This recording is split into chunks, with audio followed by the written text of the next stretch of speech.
everyone. Sorry for the late start, and thank you everyone for coming. I only just knew I was supposed to chair 5 minutes ago, so forgive me if I make any faux pas. But we'll begin with Alison Leslie. She's from the Language Center for School of Languages and Cultures from the University of Leeds. So we have an external speaker today, and she'll be essentially speaking to us about supporting international postgraduate students within their year within the university. Okay, thank you. Ready to begin? Yeah. Okay, thank you very much for the introduction, and sorry about the slight technical hitch. I realised that being in a different university, the system's a little bit different. So yes, I'm here on behalf of my colleague Claire. We are doing currently Leeds Institute for Teaching Excellence research project, which is looking at how we can best support international postgraduate students. And I'm here today to share with you the findings of the first year. We're just coming to the end of our first year. So where are we coming from? What's our sort of background to this? So as we're all here today, obviously we know then that there is an awareness of the need to support students to thrive academically.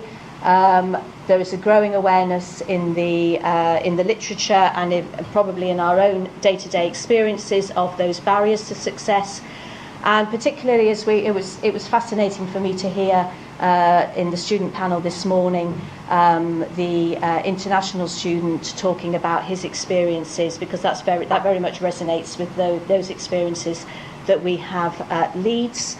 Claire and I are very much interested in helping to reposition international students who are often marginalised as a deficit, as the problem, as we heard this morning, often around language, if they are second language users of English. And we're kind of framing this partly with the We Are International Charter, which I'll talk about a little bit later. Pedagogically, we're coming at this from an academic literacies approach. We both have a background in this, and it's very much, for those of you who are not familiar with the academic literacies approach, this is very much understanding that the discipline is socially framed, is socially contextualised, and it's helping students to build an understanding of that discipline, and embedding it as much as possible and mapping it to their assessment. So both Claire and I are in two different schools, primarily languages, cultures and societies, and then I'm seconded to the School of Sociology and Social Policy, where I've been for 5 years now, in quite an enviable position in that I'm there to deliver their pre- and in-sessional provision, which means that basically I'm there to design and deliver the academic skills support for their students. And I focus primarily on postgraduate level, and that's why we are both looking at this and have a shared interest, because Claire is a programme lead in linguistics in her school, but very much aware of the need to embed those academic literacies. Our work is very collaborative. Not only are we collaborating across schools, which we thought would be an interesting way to approach this, but also we're collaborating with learning advisors who come from the library. They bring a different perspective, and this is very much in line with best practice, that this collaborative approach allows us all to come with our expertise of how to best support learning, and to help students understand the very, very specific discipline requirements. So much of what we do is either timetabled or optional within those schools. So for example, a lot of what I do is offering workshops to students to help them with their assignments. So for example, in sociology, they all have to do a research proposal, and one of the biggest challenges they find early on in the year is understanding how to write a literature review and what that is. We also offer individual writing consultations, as I think most support provision does, so a lot of formative feedback at that draft stage. And not only then are we sort of offering this very, very bespoke, tailored service, but we're also signposting and embedding the more general academic skills resources that we have created by the university, and the ones that are particularly relevant to our students are one that's been written for postgraduate students called Step Up to Masters, and then another one which is an introduction to critical thinking. So as I said, we have experience from our own work with international students in particular of some of the barriers, very often institutional barriers, but also some of the work of our colleagues in our university as well. And also the We Are International strategy echoes some of those, and what we were hearing this morning. It's interesting to hear students from another university echoing the same kind of barriers. So very much around the pressures we have around workload, handling the intense amount of reading and writing, again, particularly at postgraduate level where it's really, really intense. Understanding academic integrity and criticality. I don't know about here at York, but at Leeds we're getting an increasing number of academic integrity cases, malpractice cases. Obviously now we've got the added curveball of AI and how we deal with that, and I'm sure that you're all having the very fascinating conversations about how we support students to work with and not against ChatGPT. And then, you know, all this stuff around kind of communication. Are we overloading our students with the information we give them? The hidden curriculum is a big issue. Helping students to feel confident to be able to seek help, as we heard this morning, confidence is an important factor. This adapting to new ways of learning. And then, as part of this, there's this misperception often that postgraduate students come ready to learn, that they know how to learn. And I'm finding, certainly with the conversations with my students, that a lot of students don't. And then again, you know, if you're a mature student and you're coming having had a career break, you've got that extra transition from kind of the work ethic to, you know, how to study. It's quite different. So our project then is a 3-year longitudinal study. As I said, we've just started it this year. We had quite a delay with ethics. Again, I think that's quite common issue with doing research. So we're only just sort of at the process now of analysing our data. We're evaluating our skills and resources in just the 2 schools to start with. We might go university-wide later. We're doing this through surveys and focus group workshops. And it's a cyclical approach. So the idea is that each year we will build on that information, because we're very much aware that there might be a little bit of a sort of hangover still from COVID in terms of, you know, the support that students need. So as I said, we're just coming to the end now of doing our baseline evaluation. Next year we're hoping then to really start sort of thinking about how we improve some of those resources, using students as co-creators. So I'm really interested in some of the things that I've just heard now from the SNAP presentations. And then in our last year, the idea will be hopefully to evaluate those resources within our university, disseminate those, and then, yeah, beyond, perhaps. So I guess our research questions really are these. We're starting with, you know, this idea that if students don't share our vision of what success is, then straight away we've got a mismatch there, we've got a tension, okay? So the very first questions we're asking students are around their goals. Why are they here? What do they want to get out of their year? What's enabling that? What support do they need? What's preventing them? And then what improvements work best? So now I'm going to share with you then the findings from our first survey. And the first question we had was around goals. So it was just a very open question to find out, you know, what are their goals. Just to give you a little bit of background then on the survey and in terms of sample size. So we had 24 respondents. The only data we collected on them was what was their first language, because we feel that there are some language issues, and as we heard this morning, that's quite common. And then also we thought that there might be a correlation with maturity, and again that aspect of whether you're coming back from having had that sort of that study break. So perhaps not surprising to see then that passing the masters, as we would expect, is the top goal, but not all of them said that as their primary goal, which was interesting.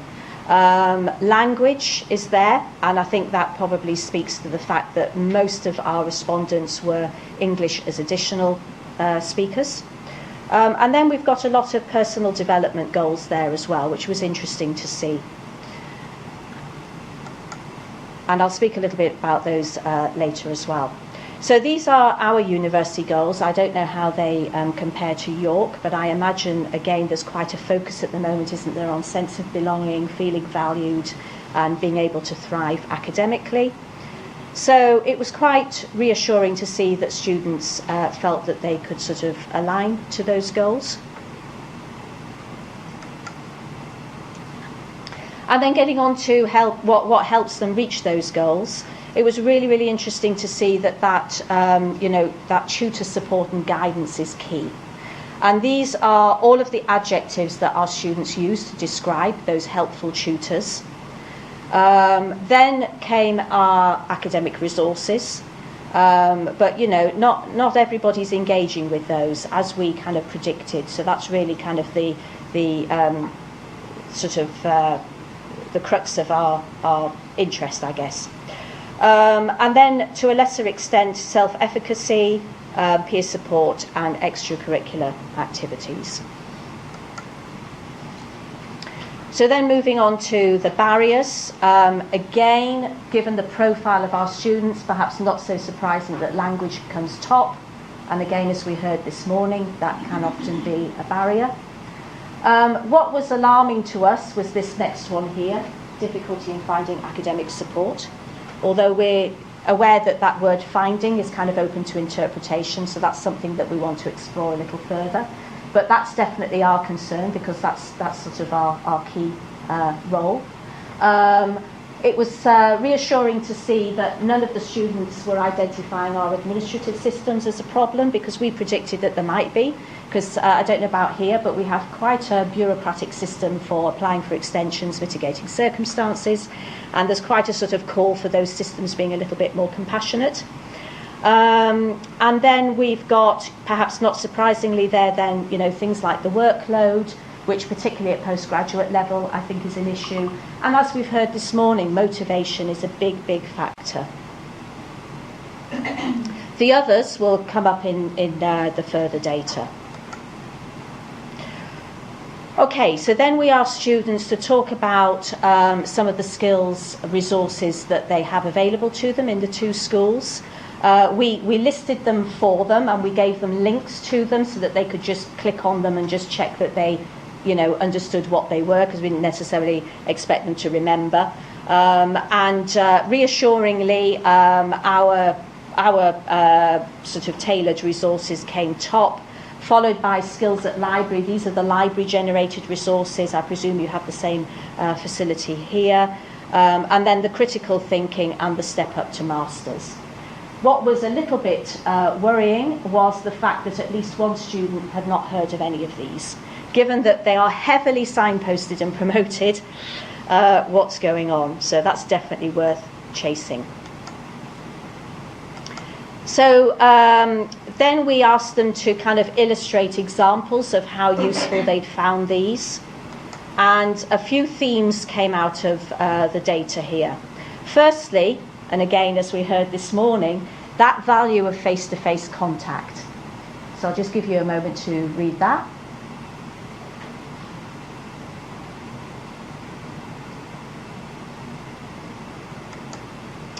Also, this idea of safe spaces.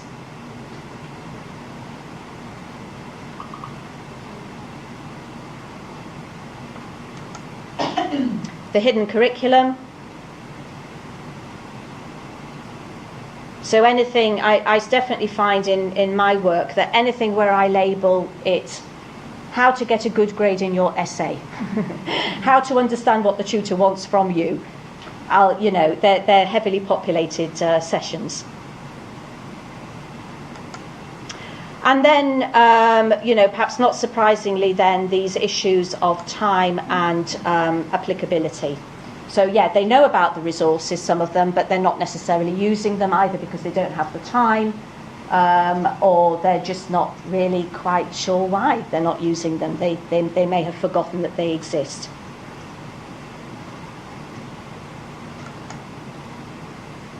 So we also gave them the option to list other resources that they may be using, these are some of the ones that were listed, and there are some there which are not surprising because again they're things that we signpost students to, and then these ones were ones that more than one student identified. Again, I think now we're perhaps not surprised to see well-being, mental health resources being identified as a need, it's good to have that sort of validated, and I'm sure here as well as we do have a lot of those kind of support mechanisms in place. So the social media one, though, was one that I found quite interesting, but then I thought, oh yeah, of course, we're talking about a generation, that is very much more in tune with social media. And what I like about these two quotes is that it reminds us about that confidence value of, these having the right support in place is giving students the confidence to be able to then succeed. So our initial conclusions, if I return back to our research questions, what is meaningful success? It is transactional, of course it is. They're paying a lot of money to be here. But it's not just transactional, it's also about that personal development. And I'm certainly finding that increasing year by year. How do they get there? What enables them? Definitely the effective factors. These supportive relationships, the university resources, the provision. We can't underestimate the value of those. What support do they want? Anything, like I've said, which is around surfacing that hidden curriculum, making clear what the conventions and the expectations are. There's a very wide literature on how that's one of the biggest challenges, is helping the students to understand the expectations. The barriers, what prevents them, as I mentioned before, is finding that support and managing their workload. So these for us are key in terms of our responsibility now and how we can help them with that.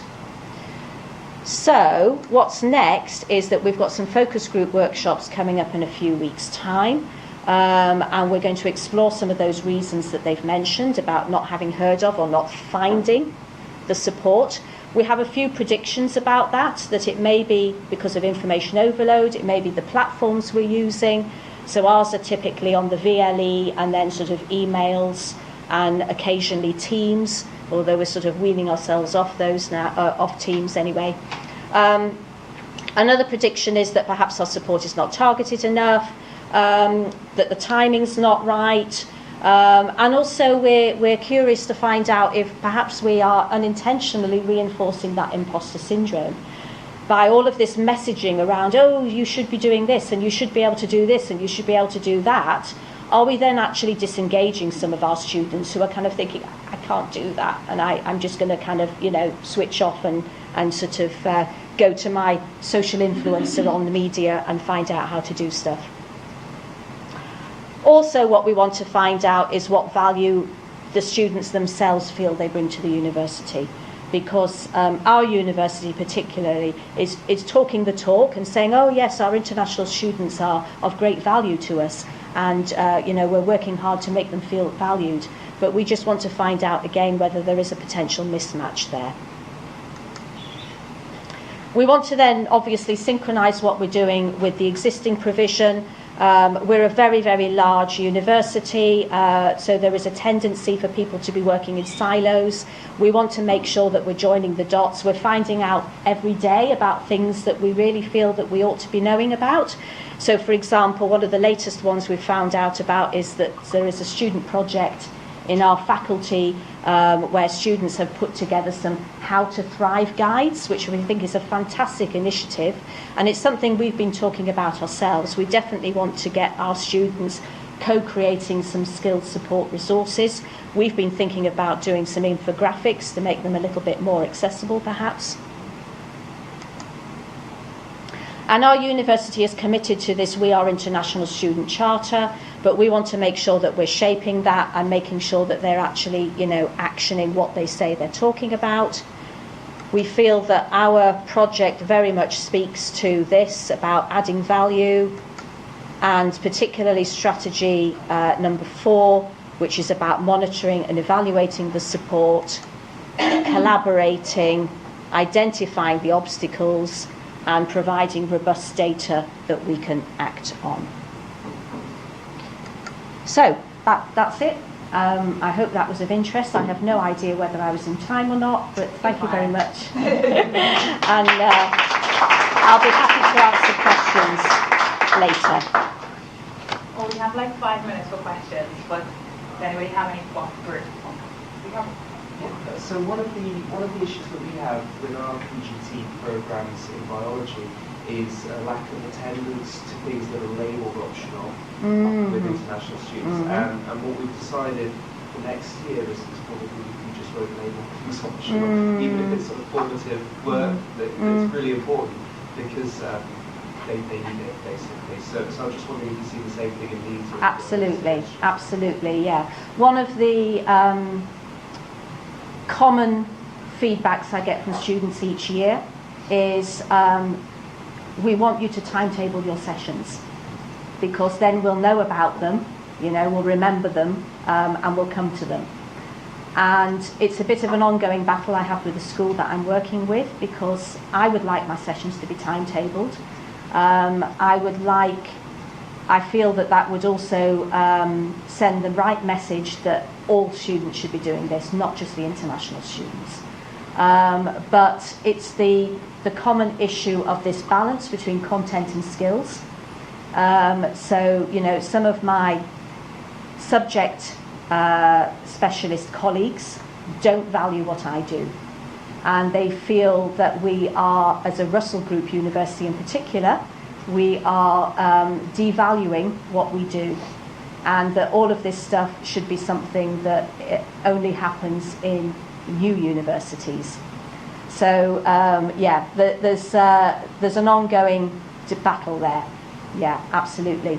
The ones who get it are the ones who come to me and say, we want to timetable you, please will you come and do a regular slot every week.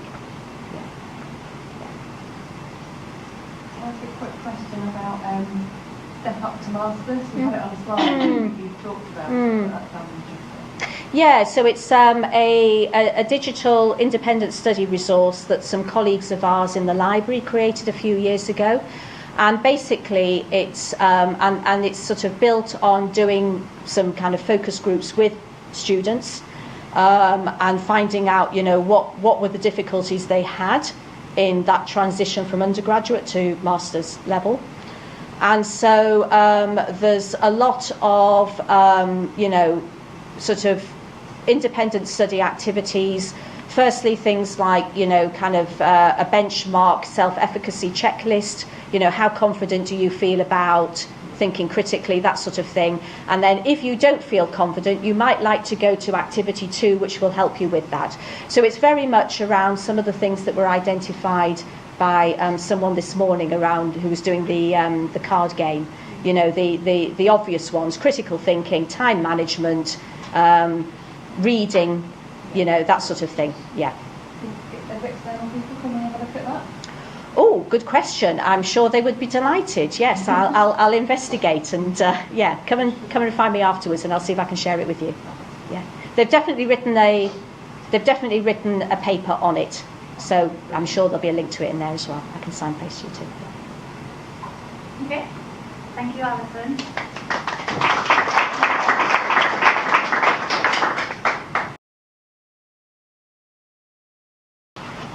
So hello everybody, thank you for letting us speak. We looked at an evidence-based solution to tackle the issues that East Asian students feel within the department, and how we can overcome this and help them feel more welcomed.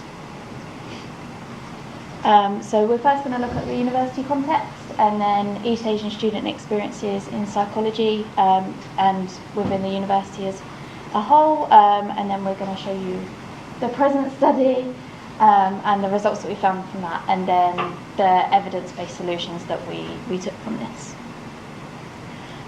So at the University of York, 4% of our undergraduates are classed as Chinese or East Asian, and 41% of postgraduates. And in 2023, HESA stated that 99,965 students in the UK are Chinese, making them our highest proportion of international students, which means it's really valuable to understand their experiences and how we can make those experiences as good as they can be for their time at university. So I'll give you a moment to read this. This was a comment given by a student, an East Asian student who is at the University of York, and how much they struggled. So this was kind of like the inspiration of how we could investigate this, research this further, and understand what we can do to improve university experiences.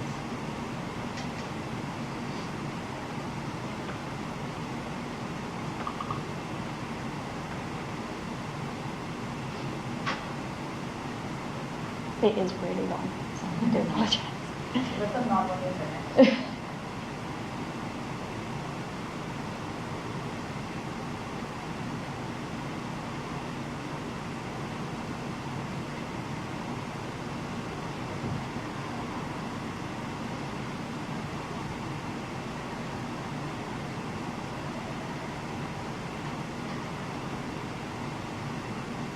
Am I okay to move on?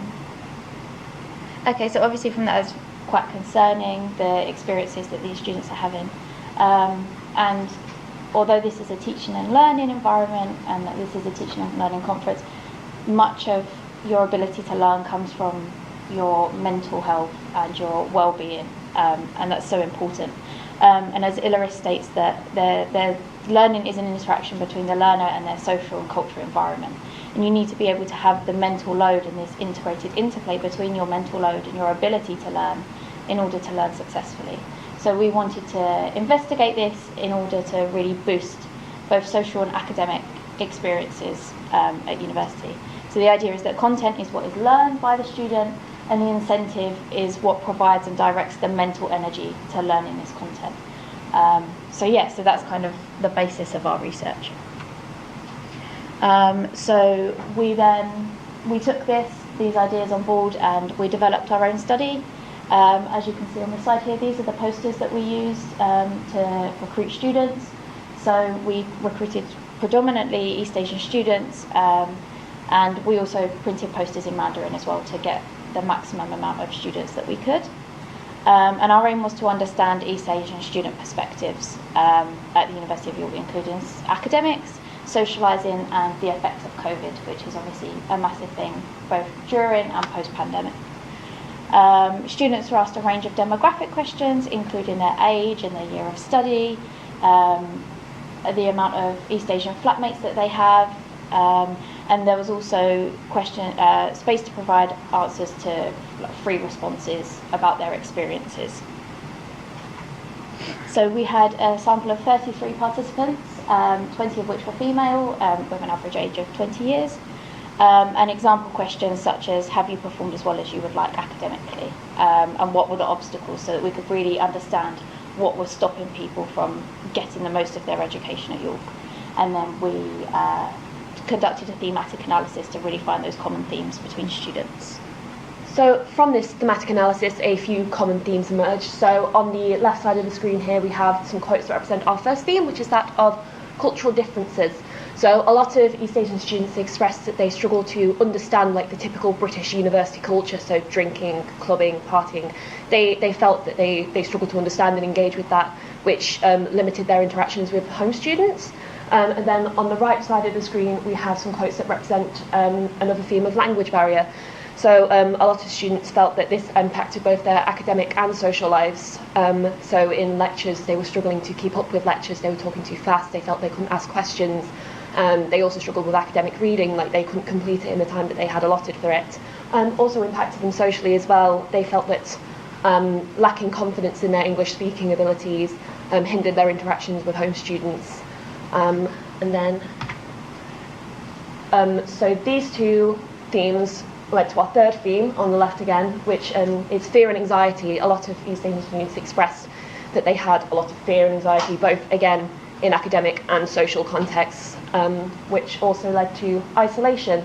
So they felt that a lot of activities were very home student, white student dominated, and they felt that there was like a barrier to them joining, and because of that they didn't feel they were included. So what became obvious from these themes that arose from the thematic analysis was that we needed a safe space for East Asian students to engage with home students without fear of exclusion or judgment, to practice English speaking skills, and just bridge this large gap that has become evident between international and home students. So from this, the Intercultural Committee was created. So the aim of the Intercultural Committee is to provide this aforementioned safe space, and it responds directly to the issues of cultural differences, language barrier, because it provides a space where students, home and international alike, are invited to come along and share and learn about different cultural backgrounds and just provide that safe space for everyone. So this Intercultural Committee has originated within the psychology department, but we have since grown to include the sociology and education departments, and we are hoping to include more. So what have we done so far? So what we do is we hold regular social events with the aim to create a safe space where people can learn about these cultures in fun and engaging ways. So far we have had a bring your own mug hot chocolate evening where we encourage people to discuss their own holiday traditions. We have also had a movie night where student vote decided we'd watch Everything Everywhere All at Once. We also had a games night where everyone was encouraged to bring their own favourite games, and we all play them together, learn the rules. And we've had some incredibly positive feedback so far. So this is a feedback form that we provide at the end of our events. And this here is the feedback we had from our first event. So 100% of people enjoyed the event and said that they would recommend it to friends and come along to our next one. 68% that they had learned something new about someone else's culture, and 88% that they now said that they now felt more confident approaching someone from a different culture, which suggests that we are hopefully achieving our goals. We have also had increasing interest in joining the committee from every event. We have grown to be quite a wide committee at this point, which I think is a very exciting thing. So in summary, obviously our research found that East Asian students are really struggling to integrate with home students based on cultural and language barriers, and we needed a safe space for home students and international students to be able to interact without this fear of judgment. And the creation of this safe space is beneficial not only from a social aspect, but that then will also help an educational and academic outcome as well. So the Intercultural Committee we've begun to lay the foundations for this safe space for East Asian students, and we are moving forward. We are planning to continue with our social events, but we're also looking to create some more action-based events, for example, discussion tables, just so we can continue to improve the student experience of East Asian students. And also we are hoping to expand to more departments, so if you are interested, please do let us know. And thank you so much for listening.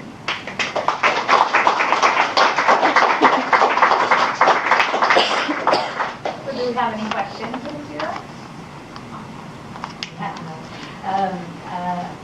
I'm interested in knowing, first of all, what's the sort of take-up of home students on this? Because our experience at Leeds of doing this kind of thing is that the very few home students who do come along who are naturally more engaged interculturally anyway, and they get it. So how do you get to those students who actually don't understand the value of improving their intercultural competence? We have had a very similar issue. Again, the same people always turn up. It's always the same people willing to interact.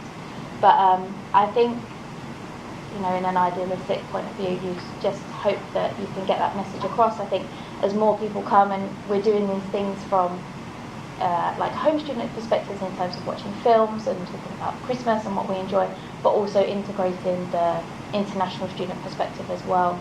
The hopes that it will just grow and that good feedback, and hopefully with different departments coming along, will just be a bit more integration. But it is always, you do tend to see it's those same students that come. What we've tried to do as well is we've tried to actually have it run by a student committee, and on the student committee we've ensured that we have at least 2 home students on that committee.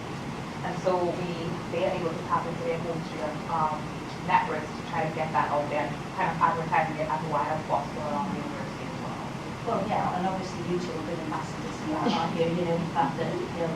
So, yeah, so my other question, if I may, was around how do you avoid othering East Asian students? So it's interesting that you're focusing on East Asian students. Some of this stuff we could say about any student who uses safe space to interact, you know. There are students who are naturally shy, who suffer from isolation, anxiety, for whom this would be completely relevant as well.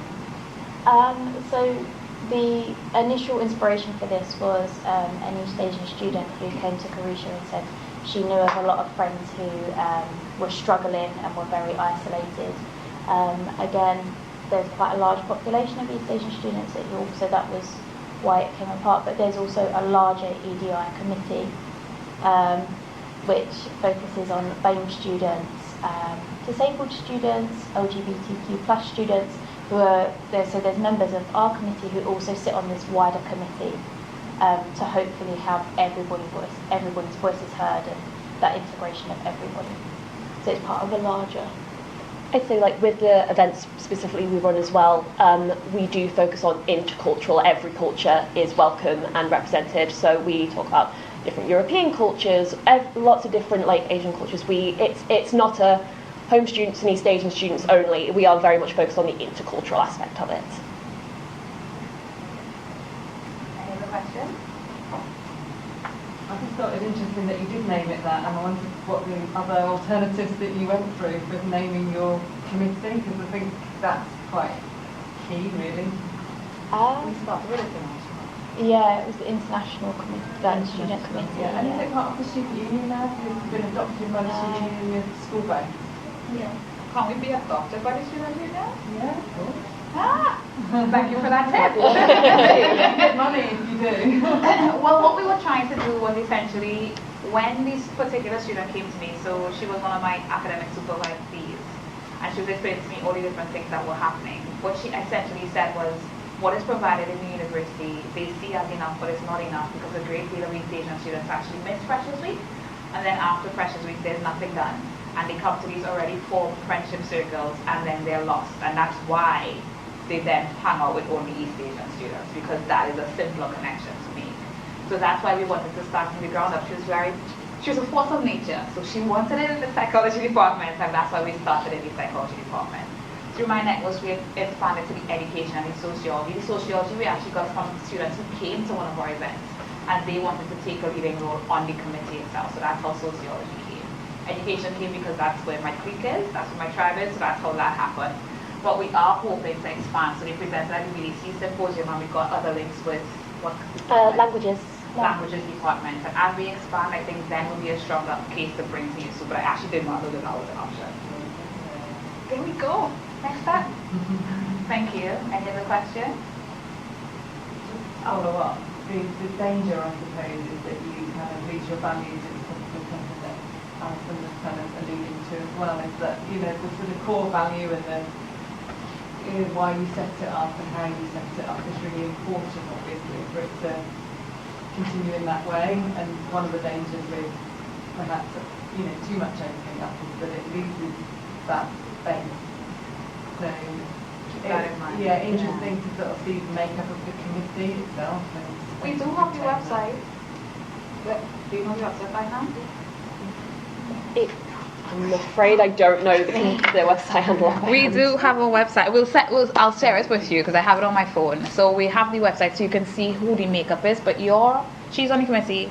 She was on DCC. We have the sociology, who is of East Asian descent, South Asian descent, and we have 2 others, Aurora and so one BAME and one other. But both the rest of them are home students, but across different cultures. But we will share our website when we find it and share it with you.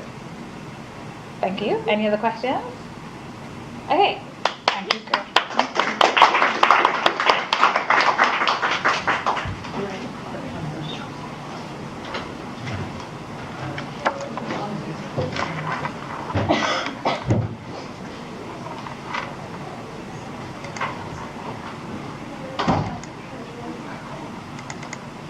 Okay.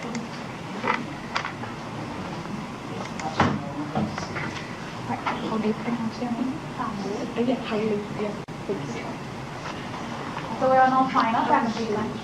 We're on our final presentation of Kang Lee from the Department of Music within the university, and she'll be speaking to us about supporting EAL. Yes, EAL. What is EAL? English as an additional language students. English as an additional language students on their journey within English and English taught degree. Thank you very much. Ready? Thank you.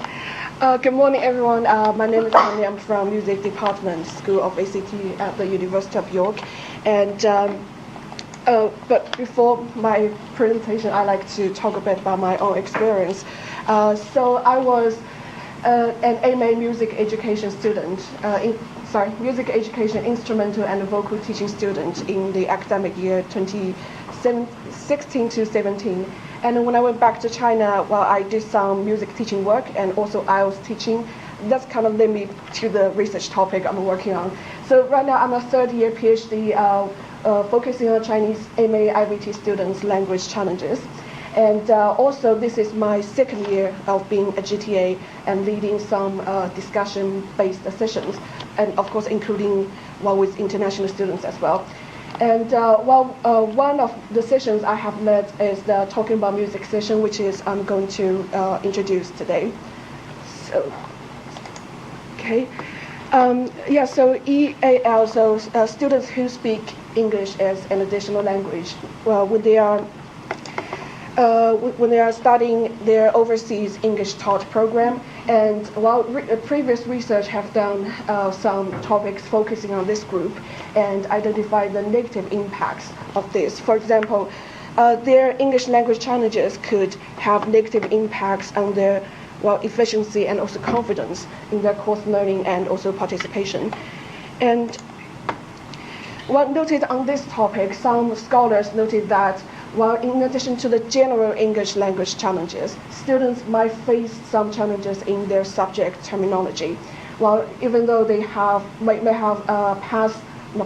met the language requirement from the host university, for example, IELTS. Well, we heard something about that in the student panel this morning as well. And even though they have some taking the university provided professional language course, which is may not be so course specific, but more like general language and academic skills training. So while students, even though they have this experience, they still have the challenges in their subject terminology. And for now, there are some universities around the world have provided support for students from specific programs. So while the Freeman's research, there is an optional non-credit course focusing on spoken and listening skills in the academic context for engineering students at the University of Toronto, and a comprehensive program to provide support in English language and methodology for international medical students at an Australian university. And also the provision of CD-ROM of general topics in English for business students. But for now, there's not much research focusing on arts or humanities subjects. So, so for this, I talk a bit more about the subject-specific language challenges. I'll take music as an example. So for Western music students all around the world, the international language of music includes not just English, but also like Italian, German, or French, right, considering the origins of particular forms of music. But in China, these terminology were translated by different ways. As you can see from the table, some of them, especially the free translation, bears little or no resemblance to the root languages. And also pointed out by the instructional use of Chinese language for Western music terminology might place Chinese students at disadvantages in cross-cultural learning and performing context. And also this applies to Chinese Western students in the English-taught music programs as well. So for today I'm going to present the findings, part of the findings I did with the was support provided by music department at the university called Talking About Music. And these findings are from the interviews with the session tutors, 5 of them, and 3 of them are the course designers. And the questionnaire with the Chinese course students from this year and also last year, and there were 33 responses, so I should put that on the table. So the provision of support talking about music. So this is an optional session provided for the course students, and there is no credit assessment. So while tutors perceive this could ease students' anxiety, like, okay, if I'm going to take this session, would I be marked? Would this affect my final program result? But this is optional for students. If they feel they need this support, they can sign up. And also the the materials provided for them, kind of like the tool, the reference can include useful musical terminology and the praise phrases. But these are not provided as dictionary, but more like leave space or boxes that have students independently put the definition of terminology, and also some sample phrases for praise, because this is music education, they're involving in teaching practice as well. But while a certain amount of students feel that, okay, I want to praise, but I don't know how to say that in English, so this provides some sample sentences for them so they can use on their own. And there are 3 sessions included, so describing what you hear, describing what you see, and describing a performance. And so this figure shows the general pattern of each session. So while a tutor would present the materials and questions, and then while students would have time to have pair or group discussion, and then they come back answering questions or have the discussion with the tutor. And then, based on what students' answers, the tutors might go a little bit deeper or further on the responses, and then connecting to their teaching practice. This is a very important part, because not just, okay, I know the terminology or I know the sentence, but the teachers would give some examples, like how you can use that in your own teaching practice, and then transition to the next part and just follow the circle right here. Well, so this is the basic information about the sessions. And the materials are course related. So this is for Western music students. So the Associate Board of the Royal Schools of Music exams. So some excerpts are taken from the exam and then adapted to the session delivery. Well, for example, there's a part of the piece, and one of the tutors adapted into 2 versions for student discussion about musical interpretations. And another important aspect is this is led by course teaching staff and GTAs, which I mentioned at the beginning. Well, so from the scholars and also from the presenters, first presenter, the support from subject specialists are really important for the course students, and this builds stronger links with the students on their course learning than the general language support. And here are some quotes from the teacher participants. Teachers think while providing the support by the course staff, this is one part of the course responsibility. So they have the course has responsibility to the students, and also the support provided by the course staff can be far more specific and far-reaching. And these are some quotes from the questionnaire. So the student respondents, they've highlighted that they've benefited from the practical and more focused, and while the session led by teaching staff and GTAs gave them more space to think and talk about music, about the course. Yeah, and this is also another keyword, and I think we're looking at it in all 3 presentations, but this is more in the sense of using subject terminology.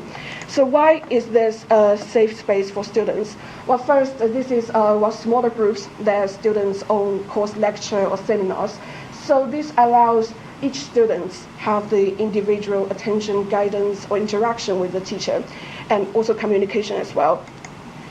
And So the teacher's approaches, this is highlighted by all the teacher participants, is that we're not telling students how this should be pronounced or what kind of words you should know, but more like created an equal learning partnership with the students. So, okay, I'll show them together. So these are the two quotes from the teachers. So the teachers of Talking About Music, their role is to provide practical opportunities where students could practice their skills, feel free to ask any questions, and feel comfortable to trying things out. And to facilitate students to start having more confidence to talk about music and to feel that they can go and research things themselves. So yeah, this is very important because while the teachers would not just discuss and provide guidance, but more give students opportunities to try things they can use in their actual teaching, because students are assessed in the teaching practice as well, but this is a safe space for them to try things out. And while these approaches or the features of the teaching of the Talking About Music are acknowledged by students.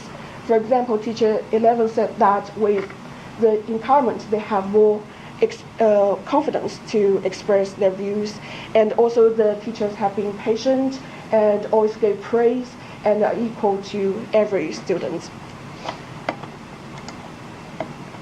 Okay, the last part is the benefits of providing interactive support sessions. Well, so first, I asked the teachers about, do you think this development, this area of development, do you think it's better to have it as a self-study unit, for example, on the VLE or learning package, or it should be interactive support with teachers? And all of them think, it would be better to have the interactive support. For example, students can have more fulfilling experience. And for the teachers, this is a way for them to understand students' understanding. Because in my a different part of findings, teachers express that sometimes students, if they have independent learning packages or tasks, it's really not easy for them to know if they access it or understand it. And also the teacher can always go deeper based on what students say at that moment.